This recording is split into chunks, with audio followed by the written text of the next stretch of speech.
In this video, I want to talk about something called the age of wisdom. It seems as if we're moving out of an age of information and into an age of wisdom. I want to tap into this today because I see it everywhere. The first thing that I notice is, in my world, I help entrepreneurs every day with their business, okay? And I'm constantly seeing tension in their lives and their business, and mine too, quite frankly. Um, the tension is there's a chasm between my depth or my clients or members' depth and the simple business frameworks that are presented to them. I'll just give you a very blunt example. Like rewind quite a bit, and I started a company called mastering.com teaching educators, educating and teaching individuals how to master music. Okay, this comes from my background in music production. So, okay, great. That's all fine and good.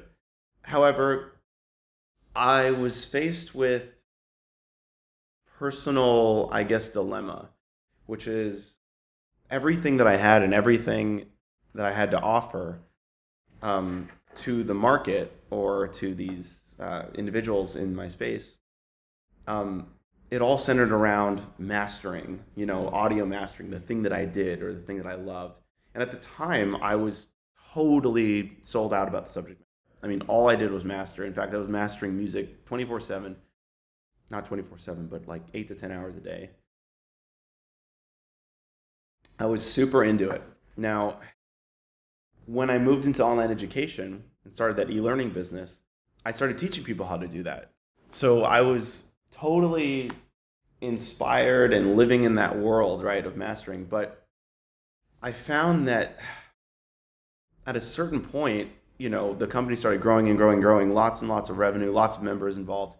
And our whole thing was teaching mastering. Now, the tension that I experienced, and when it comes back to this age of wisdom thing, the tension that I experienced is what I was transferring to individuals, thousands of individuals all over the world, was a skill set or a piece of knowledge or experience. But fast forwarding a little bit into that, I realized that that was just a trade or a skill set. In reality, there was a much more holistic offering there. Why? Because I kept going deeper and deeper and deeper into my work. So what ended up happening was not necessarily a move towards deeper and deeper and deeper mastering, but a deeper and deeper and deeper curiosity around music production in general. And the reason why I'm bringing any of this up is that's who I became, a music producer. That's like the thing that I was very curious about.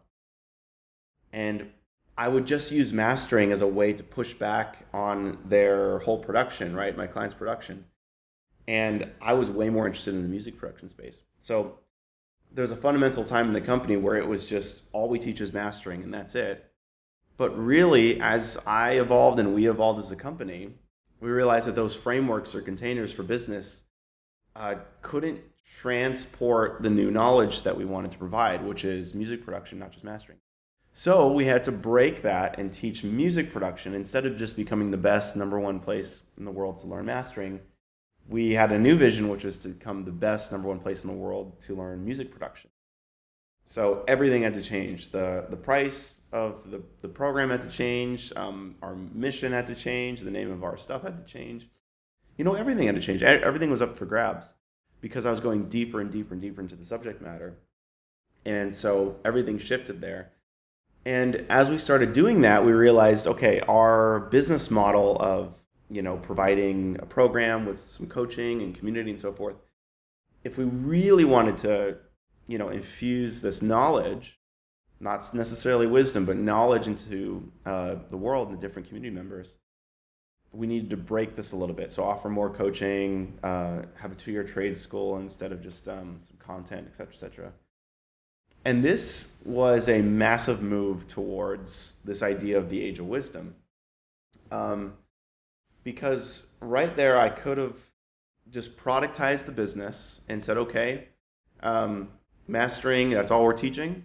And we're going to grow that and scale that and hand that off to our team members, and we're going to grow that, and I'm going to exit that company. But there's a fundamental decision that I made and everybody actually made, which is we're more than just mastering. We're teaching music production. So we made the decision to change the entire business model to fit that mission. Okay. The point of all this is I went deeper into the practice of, being a music producer. I didn't trademark myself as just a mastering engineer. And in turn, the entire business model changed, okay? Everything, right? Now, when I sold the company, I had a fundamental choice there, which was, gosh, we're not just re-engineering, mastering education. We're re-engineering music education. And at the time, I was figuring out that, we're re-engineering the entire education space. Really, maybe we are re-engineering creative education. Maybe we're re-engineering every sort of bit of education. That's a vision that I want to go after. And so I had a choice to go, okay, do we take this business, which is music production, and move it to a place of creative entrepreneurship or creative education, and then keep going and go, we're alternative education for everything, going deeper and deeper and deeper into the depths of what I was curious about. I always had to look back on the framework of business and go, is it appropriate to break the framework to catch up to who I am? Or do I need to downshift from fifth gear to second gear in order to facilitate business? And this chasm and tension that I felt is where the pain is. And so ultimately I made the decision to, no, this is its own thing. It's music production. But I want to go on a journey of transforming the education system completely. Not even just with music, but outside of music and in the entire education space. That chasm between the business that I had and who I was so great that the pain between downshifting to do what's best for the business or the model, or upshifting and letting the business follow me there, was great. That pain was great. And ultimately I made the decision to pursue this other thing. Now, going deeper into that, I find this with experts all the time. In our company, we work with all these different entrepreneurs. They don't even have to be creatives. They're just entrepreneurs. What I'm finding is they all have some sort of two-dimensional offering. Learn how to code, or handle financial services or law or whatever, some sort of niche or whatever. But I'm finding more and more that because I'm not working with marketers, just trying to sell marketing to people, there's a certain subject matter that they're really passionate about. And the mastery over that craft and that subject matter proves that they are deeper individuals than just their subject matter.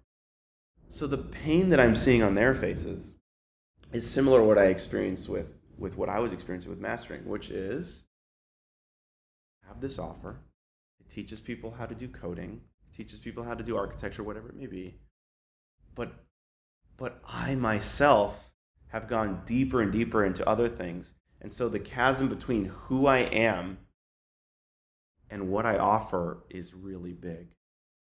And it gets into a conversation, which is, do I take the business that I have and upshift it to who I am to ultimately charge more, to be more effortless with my work?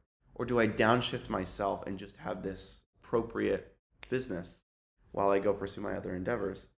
This chasm that I'm seeing, and I experience it all the time, is the difficult part about entrepreneurship and business, especially if we're living in an age of wisdom. Because if we're moving away from an age of information, that product that you just created becomes irrelevant. What really is needed is your wisdom, your holistic wisdom. So rather than appeasing the two-dimensional framework or business that you have, maybe think about taking whatever offer or business you have, upshifting it to who you are, your holistic life practice, the wisdom that you're seeking out yourself as you're becoming a more holistic, deep human being. Try upshifting a little bit there and offering something of value there. so you don't just trademark your business into something that's happened in the past. The reason why I suggest this, strongly suggest it, is I often find that people are stuck at, I don't know what I have to offer. I don't know what my niche is. I don't know what my price is. I don't know how to productize this. People often think that issue is because they don't understand the business world, or they don't understand how to apply their expertise into the online education. Quite the contrary. I don't think that's it. I think the difficulty is not how to take who you are and bring it up to the business world.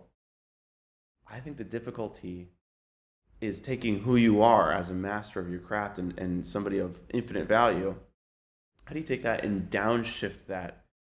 The simple business frameworks that are offered to us, coaching, consulting, agency work, whatever it may be. That's what's difficult. And if you find somebody who's a deep expert, who has tons of wisdom and tons of life experience, the struggle that they will face, and maybe you face, is I have such deep complexity and wisdom. How do I take this and bring it down into the business frameworks? This is a conversation I want to have. The question comes up, do these business frameworks, are they the best vehicle for somebody with deep wisdom? And what I'm finding is that no, it's not. Quite frankly, I'm somebody who has tons of experience in the online education space, started, built, and exited a multi-7-figure a year education company, an e-learning company. Now, is that all that I am? No. That's just experience that I have. I'm also interested in theology. I'm also interested in this idea of leverage. I'm also interested in real estate. But even more so, I've realized that my value, or the thing that I can provide to the market that is totally valuable, is still totally divorced from me as somebody of value, of intrinsic value. I see this in how people see themselves. Do you value yourself in what you do and what you can offer, or do you see yourself as intrinsically valuable or not? Now, a fundamental worldview that I've adopted, or I just can't shake it at this point, is there's a difference between you are somebody of value and there are things you can provide that are valuable. Okay? I am not somebody of value because I've started, built, and exited an e-learning company. I am not somebody of value because I have a real estate portfolio or anything like this. Yes, I can give you all of that information, but that's not what makes me valuable. See, my baseline understanding of what I see as value, or at least who I am in terms of value, where I start is this idea of imago Dei, which is the image of God. And I believe this with all people that I've ever met, and literally everybody in the world. I believe every single person is created in the image of God. We are not just stardust, which that's fine, right? To understand that you're part of the universe and so forth. The language I like to use is made in the image of God. It moves to a space of intrinsic value regardless of whether or not you've provided any value to the world. I fundamentally believe that I was created in my mother's womb, and my life was predetermined that I would walk into that. You don't have to adopt this worldview. I'm not telling you. But just so you know, how can you charge as much? How can you make all this money? How can you, I don't know, whatever sort of these questions come up in terms of how do you build the conviction in this? The struggle I face isn't how do I keep charging more. It's I'm of infinite value.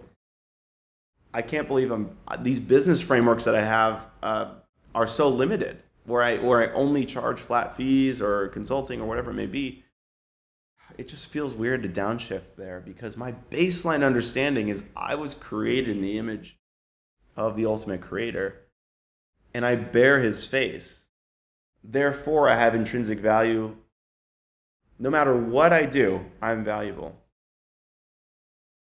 The issue I have is how do I start there?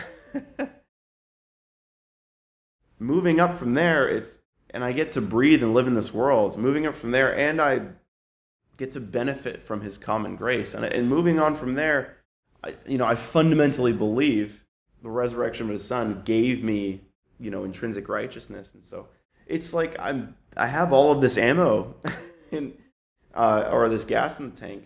I start there. And then when I move into business world, well, how much is your offer? How much is your this and this?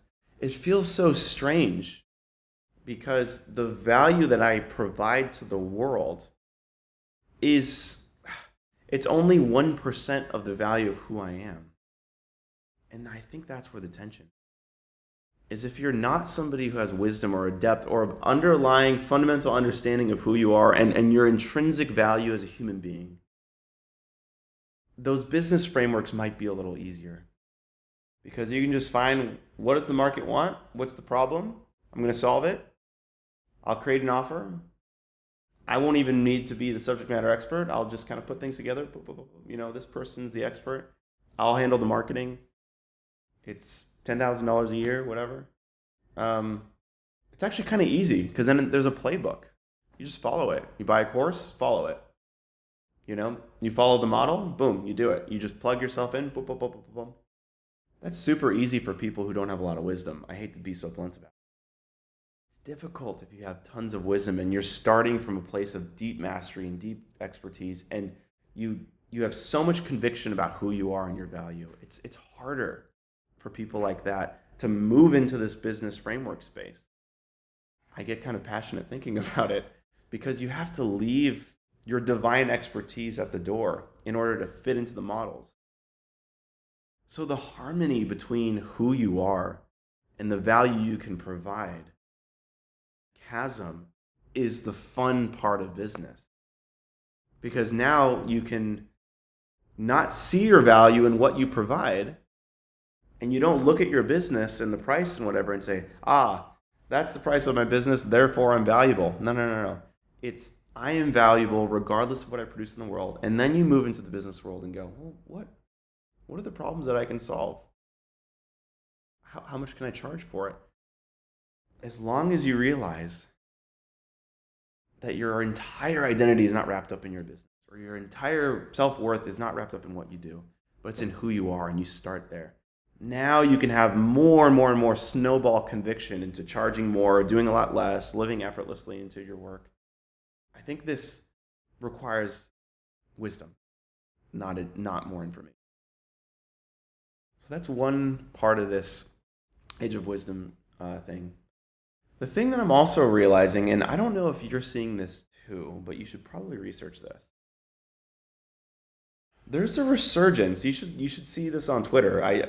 I scroll through my Twitter feed and I'm just seeing this all over the place. I'm seeing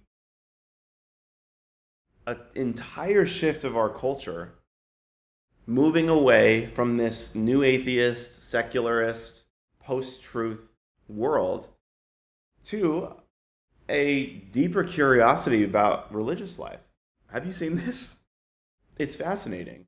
You're seeing, there's sort of like the degenerate move there, which is a lot of the trash on Twitter that you see. I'm not even gonna give any attention to that. I'm seeing a legitimate move towards away from I'm a new atheist, I am a secularist, I love scientism. I don't want to straw man this, but that sort of figure to go. There's something more here. There's something more than just those things. You see it all over the place. In fact, Richard Dawkins himself, the famous atheist, called himself a cultural Christian. Can you believe it? There's other figures that have moved into a more religious way of life. I'm thinking of, I think she's a conservative commentator, I'm not sure, Candace Owens, married a devout Catholic, I think a pretty wealthy Catholic. She now came to the church. There's that move. You see Shia LaBeouf, he did as well. I think Rob Schneider, even, all these actors and so forth. I guarantee you it's just the tip of the iceberg. What I'm seeing now is actually an ecumenism and a harmony between the secularists, the new atheists, the scientism people, and the deep religious people, the Orthodox, the Protestants, the Presbyterians, the Catholics, Presbyterians, Lutherans, all these people, and even the sort of mystic spiritual people. There's an elevated conversation here, and I think what's happening is they're starting to see that just a material world, just a scientism, and I'm not saying science, I'm saying a scientism, which is devotion to a scientific method, that just this, while conceptually sounds nice, it doesn't actually work. It only gets you so far in life, but as you're challenged more and more and more and more, and we're seeing a cultural revolution happen with different aspects of our culture, obviously, we're starting to see that framework doesn't really work anymore. So people are longing for a deeper, I guess, more religious sense of things. You know, I've seen this myself, being raised sort of a casual evangelical, moving into a deep Calvinism even, and then eventually, this will be another video, ultimately entering into the Catholic Church. Or at least at the very least becoming very friendly with it, right? But then ultimately entering into it. As my journey has kind of shifted there, I'm going, am I the only one? No. I think people are fed up with secularism, with post-truth, with cultural relativism. I think when people say my truth, I think deep down that they realize that it's my conviction over the truth is really what it is. It's something that I'm noticing. And this resurgence of people becoming more religious is incredibly important right now, because you see this in the creative field, the business field, even in aesthetics and architecture and so forth. People are done with the bland architecture, the brutalist architecture. People are done with an aesthetic that is bland and two-dimensional. They're starting to see that scientism isn't actually the answer to everything, but there could be an ilative principle of learning, which is, I can be convinced of something if it's beautiful, a beautiful piece of art or beautiful architecture. Something like this. I actually have read about a few people who have listened to Johann Sebastian Bach and have been converted to theism on the spot because of this. There's something in our hearts deeper than just a two-dimensional material world. So going back to this business thing, the chasm between the depth of who you are and these simple business frameworks, if you adopt this and go deeper and deeper and deeper, and say you do become somebody of a religion or something, it will be more and more difficult to identify with a two-dimensional, greed-driven, two-dimensional, like I said, framework of business. These are these things that I'm very curious about. And this chasm that exists, you know what what it makes me want to do? It makes me want to break the two-dimensional framework of business, and not just break it, but actually cooperate with it a little bit more, to go, how do we redeem this two-dimensional way of doing business? Is there a way to charge a ton of money doing very little work with effortless expertise, living into your God-given intuition, providing incredible value to the marketplace, living in that chasm, and re-engineering the business frameworks so that it directly applies to who you are in terms of your intrinsic value? Is there a way to do that? Otherwise, you'll completely just downshift to a two-dimensional way of moving through the world. That doesn't seem very fun to me, especially if you go deeper and deeper into whether it's your religion or the depths of your practice or whatever it may be. It's incredible to see, and I'm seeing it myself personally, that I just like to share. I think You know what's going to happen? The prediction here. I think all of these offers, in terms of education, even consulting offers, like business consulting offers, yes, while it is incredibly powerful to give information into the world and provide information to individuals, I do think that with the rise of AI and technology and the information age dying, to be completely honest with you, I think that the ones who will emerge with unbelievable success are those who have deep wisdom, are on a quest for truth, who have found the truth and are pulling the thread there and sink their teeth into it and let the cultural relativism die out, to be quite frank with you, and remain strong in that and ultimately redeem, whatever work that you're up to. I think that'll transcend all of these two-dimensional frameworks and so forth. Lean into it. I think it'll work. That's what I see happening, because it's not just another genre or niche of your life. For those who enter into a more religious, rigorous practice, my fundamental belief is that I'm rooted in objective truth, objective beauty, objective goodness, something that's incredibly compelling. And I fundamentally believe there's a power there that transcends the world. It's not just another niche or a framework. It's ultimately a divine essence or a divine power that I truly believe I'm operating from. I think you'll see more of that, whether it's conversion to Orthodox Judaism or Russian Orthodox or Catholic. But you see people moving from these sort of middle positions to staunch positions, and it's very interesting to see. One other thing that I'd like to bring up, or something that I'm thinking about when it comes to this age of wisdom, is this. I'm actually borrowing this or stealing this from a book that was recommended to me by a good friend called Patrick. The book is by, I think it's called On Dialogue. In fact, it is called On Dialogue by Bon. Anyways, just finished it.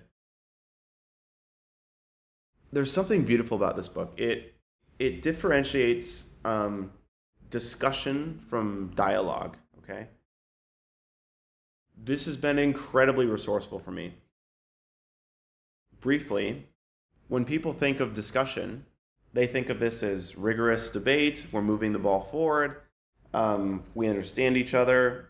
There's an agenda. We need to get stuff done. If we want to be productive, we have a robust discussion around it. What this book offers is a new perspective, which is a dialogue. On first listen, to me saying this, it might seem that dialogue is, moving out of the debate scene and being more agreeable. I mean, in fact, you see moving from debates to dialogues all the time, or debates are kind of out. Rigorous debates are out. There's no way people can debate anymore. It's just so unfortunate. But you see these sort of people who have two different worldviews host a meeting together, and they film it and record it and release it, right? And it's like a discussion on this or a dialogue on this.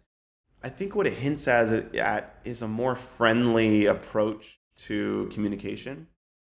This book offers a deeper perspective, which isn't just a friendly dialogue or discussion around these two opposing ideas.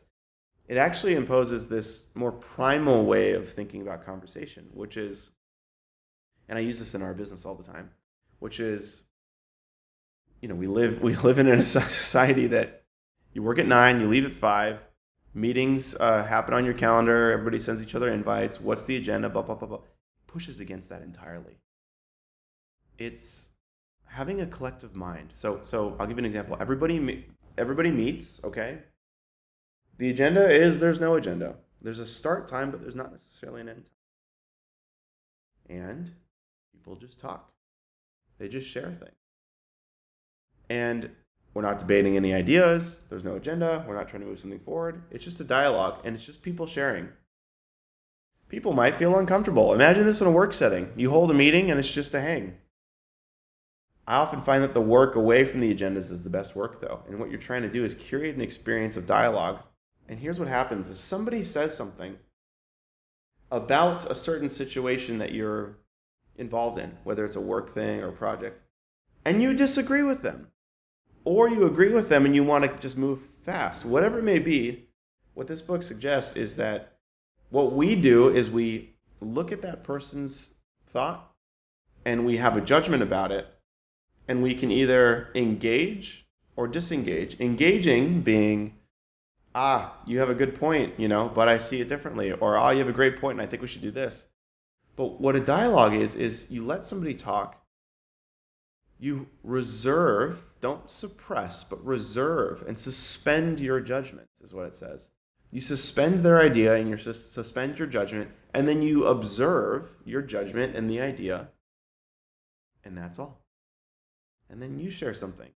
Everybody collectively has to reserve and suspend judgment and observe what's going on. Now, what's great about this? What's great about it is you get to observe the collective mind, not the common theme or the through line or what everybody agrees on, but what's actually happening here. Some people might be pissed off. They go away, this conversation is about nothing. I don't see this as useful. I've got stuff to do. And they leave, and that's fine. That's by design. Or they come in and they go, okay, I want to know more about this. But what ends up happening, and think of like a fire pit and everybody's sitting around it, and then eventually the conversation fizzles out. Imagine doing that every day with the same people. Now, something comes up with work, with everybody working together, and a decision needs to be made. You can then act with swift and effortless action, because you know the collective mind and the intuition of what everybody's feeling because of the open sharing. And you can actually get far more done. So it's a way to speed up, is to slow down in this regard. It's incredible. So what I've started doing, going back to this idea of breaking the rules or breaking the model or the frameworks of business, is I'm holding a space in our business and the clients that we have to accommodate dialogue. And I've seen this. It's actually worked out pretty cool, where we hold Q&As or agenda-driven meetings and all of our clients come. Hey, I've got a question about this. I want to do this. Yes, answer the questions. Absolutely, especially if it's pressing. After about hour 2 or hour 3, people just kind of want to keep hanging. And then we put aside the work stuff and we just start sharing. And because we've curated a group of people who are deep, have wisdom, are experts, what ends up happening is we all just start sharing. And as we're sharing, we start intuiting the learnings ourselves. And we start to have a dialogue. And as we listen to people talk about something seemingly unrelated to the task at hand, for experts, for people with wisdom, they walk away with infinite amount of wisdom, infinite amount of resource. I know I'm exaggerating here, but it's incredibly more resourceful for them to apply to their business and their life than it is to have a dialogue or have a discussion or a debate about a certain subject matter. It's actually incredible because you're breaking the rules with this model. And it sucks because it feels painful in the moment. What are we doing? I thought this is work. We need to be talking about work. We need to be productive. No. A space for dialogue with the correct individuals that you've curated becomes infinitely more resourceful than you could ever imagine, truly. Which leads me to my next point is I'm learning that this is extremely powerful. I actually am convinced this is the best way for people to learn. It really is. That is, you share openly, and other people will share openly. You suspend judgment. You listen to the collective mind. And as the person of value is sharing, you intuit the learnings yourself. I'll give you an example. Last week, I was invited to this country club. It's called La Jolla Country Club. I think it's like $300,000 to $500,000 a year to get in or something ridiculous. Therefore, I'm not joining, and I also don't play golf. So, however, I was invited to this thing because I was invited to this sort of entrepreneur, CEO, business person. I guess you can call it a mastermind, but it's really not that. It's more old school. I got invited. I loved it. It was so fun. And there were times where, so I put on my suit jacket, looks great. I live right there, so I just drove right down. I see the country club every day. I just never go to it. Got invited to it, went in, and within a few moments, I was interacting with people who had publicly traded companies in the hundreds of billions. And little old me was there interacting with them. It was insane. I met dozens of people at this space, this country club, and I was interacting with them. We were discussing things. The talk was on alternative education. I was the only one to raise my hand and go, I don't know about all this. And we had an incredible dialogue.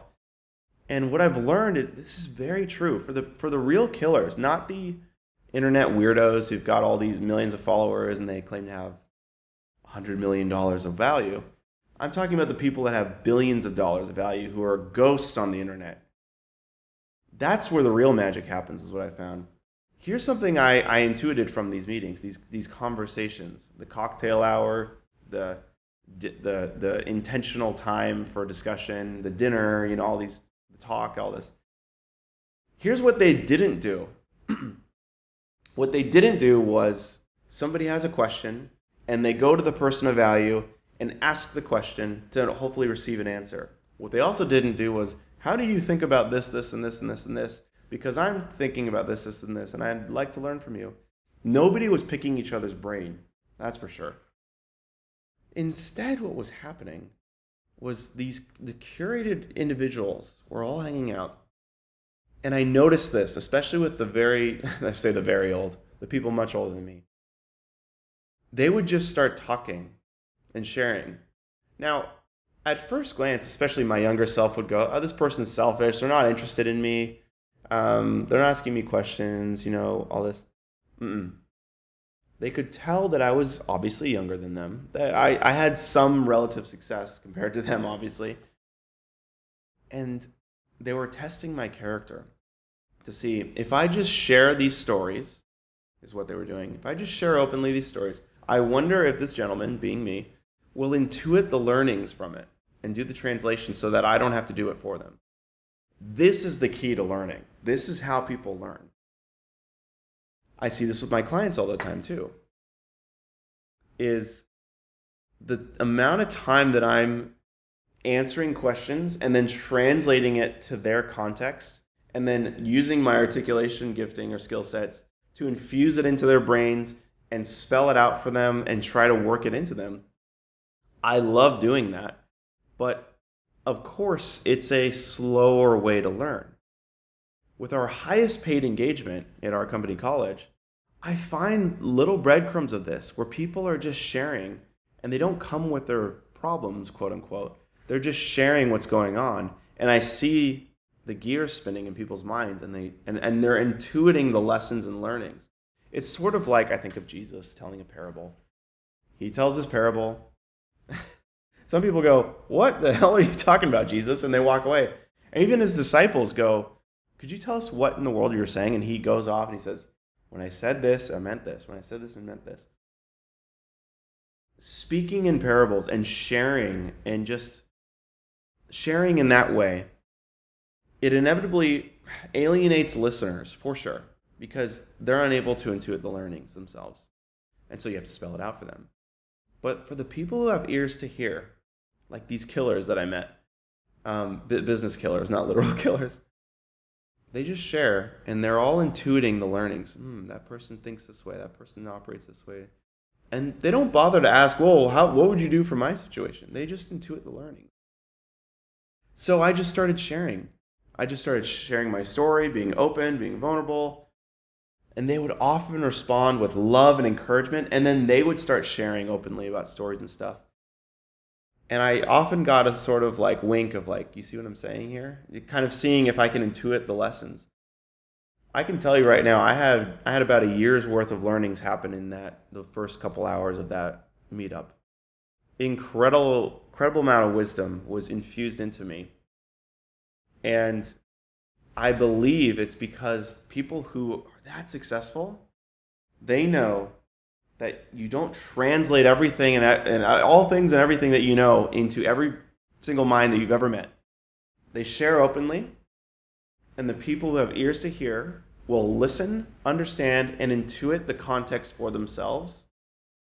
And if you do it correctly, you will not follow up by asking more questions, but you will start sharing yourself. And they will check to see, okay, where are you at? Are you intuiting the learnings? And they will continue to share. I'm telling you, if you can master this, you quite literally understand how to learn. Which, it enforces my point. It is not about, for God's sakes, it's not about sharing information or exchanging value through education. It's about going deeper into wisdom, sharing that wisdom, and allowing others to hear, listen, and intuit the learnings themselves, and then openly share. If you do that, you will become way more valuable than you are now in terms of marketplace value. And you'll be rewarded for your wisdom as opposed to punished for the two-dimensional business frameworks where you're punished for your wisdom. You have to downshift always. And, what's my niche? What's my offer? How to make it irresistible? Blah, blah, blah, blah, blah. You have to inevitably downshift. But the age of wisdom, imagine the business models that are rewarded there, where you hold meetings with all of your clients and you have dialogues and you share. And everybody, they're all killers. And so all the learnings are intuited. What an incredible business model. It's definitely something I'm looking to model within our business, college. Now, as I go deeper into this age of wisdom thing, maybe two more points that come to mind. I'm 32 as of this date recording. I'm not old, but I'm not super young either. I've lived enough life to learn a couple things. Not a lot, but learn a couple things. I've found that as I went deeper into my religious order that I'm very interested in, deeper into breaking the rules of business, and with our company that we're doing now, deeper into these dialogues, deeper into this age of wisdom thing, what I'm finding is I relied very heavily on my words, very heavily on my articulation. Because I have lots of experience in talks and taking complex ideas from ancient texts and simplifying them to a modern secular world and trying to convince them of the truth of it, and not only convince them but draw them in on the spot, I've hid behind my skill sets, my words, and what I can say and the vision I can create for others, or at least articulate for others. I can clearly articulate people's problems, clearly articulate people's goals, clearly articulate the gap, clearly articulate the solutions that can help them, right? Found, though, at this point in my life, in my my faith journey, the wisdom given to me and that I'm learning is that, okay, this is the most simple way of putting it, it's no new information, is that actions speak louder than words. I'm realizing that some action towards a client, towards a friend, towards somebody that you respect, if they have the age of wisdom in them, they will hear that louder than words. So what I'm trying to practice, and this is incredibly ironic because the video is not short, what I'm trying to practice is to speak less, listen more. Not just for the appearance of wisdom or to try to understand or listen or to try to have better dialogue, nothing like this. But because I find that I've moved through life with lots of stress by having to explain and communicate and articulate things because that's a strength that I have. Rather, from the peasant to the billionaire, you can find a through line there of action speaks louder than words. And I'm starting to realize I am incredibly underdeveloped when it comes to action. Not action taker, I'm going to man up and roll up my sleeves and do great work with my business. No, it's when I want to communicate love to somebody, be it a client, coworker, family, friends, whatever, actions, I should be able to listen to their world and understand what's going on and help them by acting, by doing something for them. Um, it, I'm incredibly underdeveloped, as opposed to talking through it with them, just listening, trying to give solutions. At a certain point, there's an action that needs to be done in order to gain that person's respect or show them respect. And I'm finding little breadcrumbs, as I've said before, in that where I'm attacking all my problems with words, words, words, words. What is the action I need to take? And this is something I'm incredibly, like I said, underdeveloped in. And I think if I pull this thread of action, I will intuit a deeper wisdom. To be completely honest with you, my very Protestant upbringing, there's a couple passages that have been debated through the last 500 years. Essentially, the general Protestant idea is, how are you made right with God? How are you saved? All this. It is certainly not through your works. You do not earn your way there. It's by faith alone. I'm not going to get into that debate. Even the healthiest understanding of that makes you question how important actions are. Now, mind you, not too long ago, I was a deeply devoted, staunch Protestant that pushed so far away from any idea of action that I used it as a crutch, and I didn't realize that my faith was more than my words, actually my action. Because I was so afraid that I'd fall into the trap that I was earning my salvation, or I was earning my way to heaven, when I know that's not how it is. It's given to me. Now that I have a little bit more of an understanding of my participation with grace and the grace that's been given to me, the faith that's been given to me, I'm realizing that my actions, especially now that I've, again, been more friendly to a more holistic religious view as opposed to just a staunch Protestant, I'm realizing that my actions, my goodness, I know I'm underdeveloped in them because I was so afraid that I would fall into the category of trying to earn my salvation, or I would try to earn my way to heaven or something like this. No. That's not it at all. I refuse to participate in the divine grace that's been given to me through my actions. I refuse to, and therefore I've underdeveloped showing love and receiving love. What a shame. Now I'm a baby at this, but I'm starting to focus more on my actions, not to earn anybody's faith. Not at all. That's what I was afraid of. But in a very real sense that I've already earned the favor of my Creator in heaven, not by my own doing, but through His. It inspires me to be a man of action, to be honest with you. So think about how much the world opens up to me in terms of receiving love, giving love, showing respect, giving respect, receiving respect. It's like a whole nother language now that's opened up. I believe if I continue pulling on that thread in my life personally, I will become somebody who has more wisdom. And I'll be able to show and infuse that wisdom into others more so than just my work. More so than just some clever articulation, more so than a book, more so than anything else, but through actions. Really excited to go on that journey because I think the age of wisdom, you'll need something like that. Let me close with the last thing that comes to mind in terms of this age of wisdom thing. I guess I'll put a header on this, calling this that the expert brain is more resourceful than any other brain when it comes to the business world. Let me just give you an example.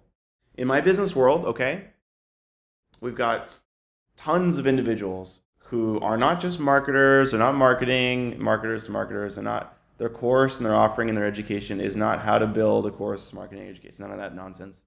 I mean, architects, painters, financial advisors, everybody in between, filmmakers, not just even in creative, mortgages, things that they have like such deep expertise. They've got like 20 years of expertise, and if they don't, they have a deep well of value in themselves, a holistic way of moving about the world, right? Super, super, super deep mastery over something. And it's incredibly interesting to me. And they've broken into the online education space by selling courses or education or masterminds or different products or service offerings, right? They've broken into it already. Now, here's what I'm seeing. I'm seeing these people of deep wisdom, in the age of wisdom, are hitting a wall with simple things. Simple things. What's the best headline for my landing page? How long should my VSL, video sales letter, be? How do I conduct myself on a sales call? What should be on my thank you page? How much should I charge for this? How do I build an audience?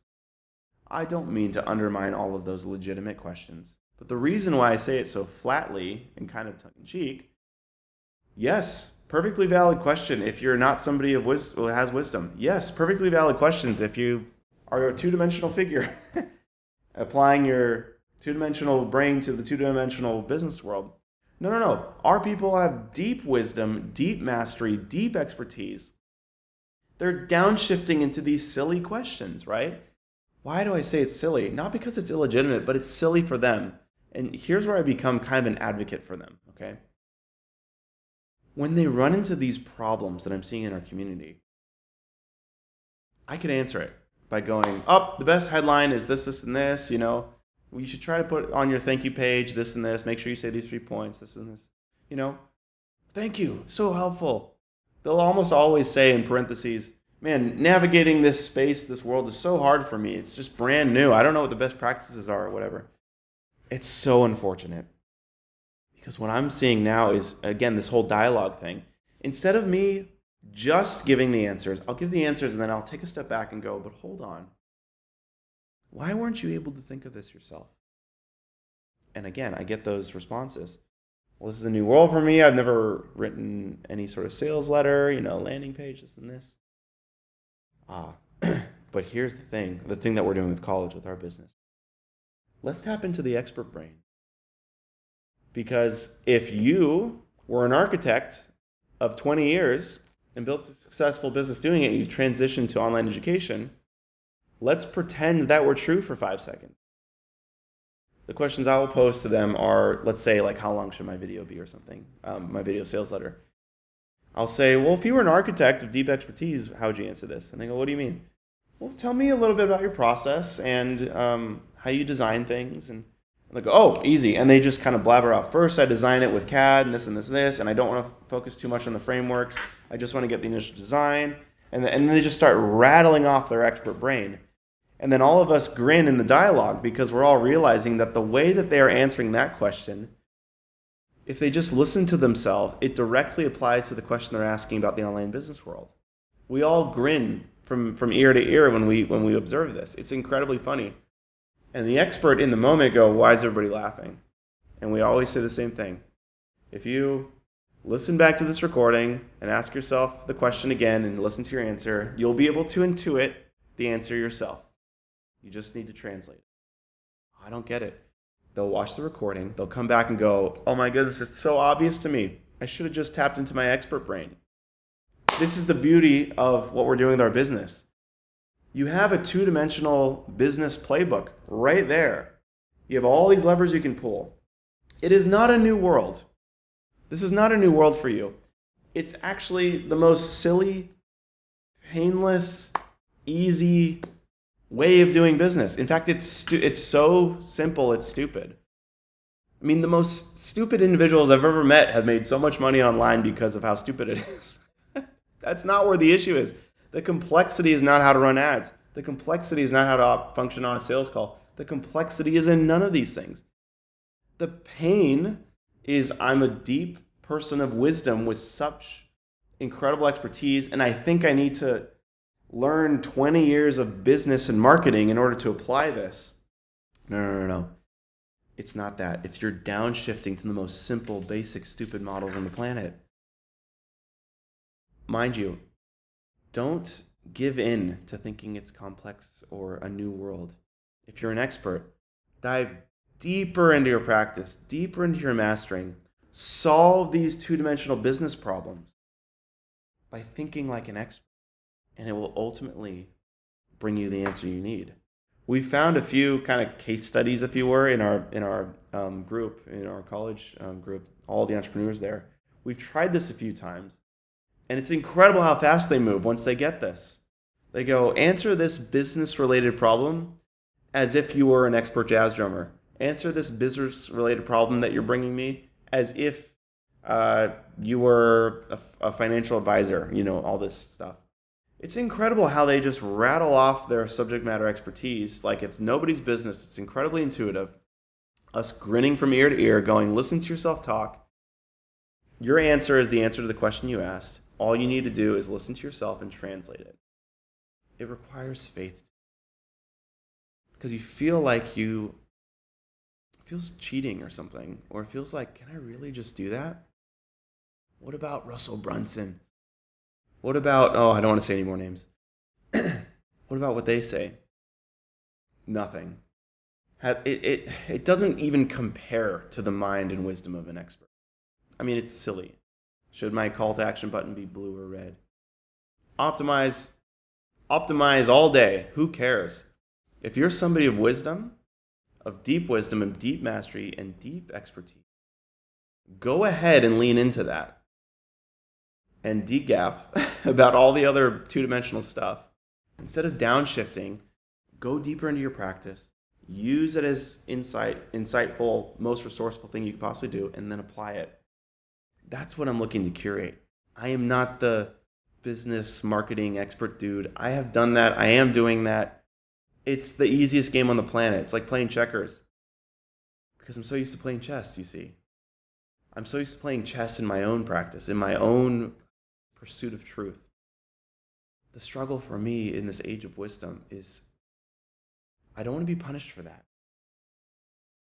I want to break the business models to hold the wisdom that I think I'm trying to pursue here. I want to intuit the learnings that I have myself and do my own translation. And I want to get a group of experts together who want to do that as well. By the way, if you are one of those people, if this resonates with you, I'm sure you can enter our community somehow. Just go to college.com, join what we're doing, become a part of this movement. It's incredible to see these people thrive. But if you're not, that's okay too. What I want to encourage you is that what I see in the online education space, in the business world, even in media and social interactions and so forth, this idea that education is information, or wisdom comes through information, or value comes through information, or a business comes through information, or even know-how, or even experience. It's like playing with Legos. It's like playing with Legos. It's so silly. I think we're moving into an age of wisdom. I'd encourage you to move away from the two-dimensional material world and enter into the age of wisdom. You may not be rewarded for it now, but you will be. You may be early, but you're definitely not going to be wrong. I'll see you in the next one.